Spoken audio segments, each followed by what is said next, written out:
என் husband office முடித்து வீட்டுக்கு வந்ததும் சின்ன குழந்தைங்க மாதிரி ஏதாவது ஸ்நாக்ஸ் இருக்கான்னு தாங்க ஃபஸ்ட்டு தேடுவார். அவருக்காக இன்றைக்கி நான் ஹெல்தியான பிளாக் சன்னா சாலட் செய்யலான்ட்டு ரெடி பண்ணிட்டேங்க. பிளாக் சன்னா சாலட் எப்படி செய்யலான்னு பார்க்கலாம் வாங்க.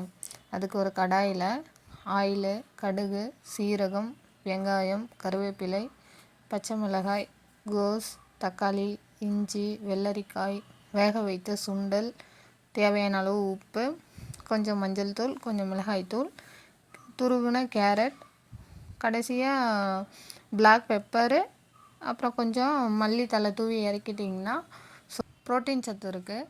அப்புறம் நல்லா வெயிட் லாஸ் பண்ணணும்னு நினச்சிங்கன்னா இந்த ரெசிபியை ட்ரை பண்ணி பாருங்கள். நல்லா ஹெல்ப் பண்ணும் வெயிட் லாஸ்க்கு. இந்த ரெசிபி பிடிச்சிருந்துச்சுன்னா நம்ம சேனலை தொடர்ந்து பாருங்கள், சப்போர்ட் பண்ணுங்கள், சப்ஸ்கிரைப் பண்ணுங்கள், லைக் பண்ணுங்கள், கமெண்ட் பண்ணுங்கள். ஓகே, தேங்க்யூ, பாய்.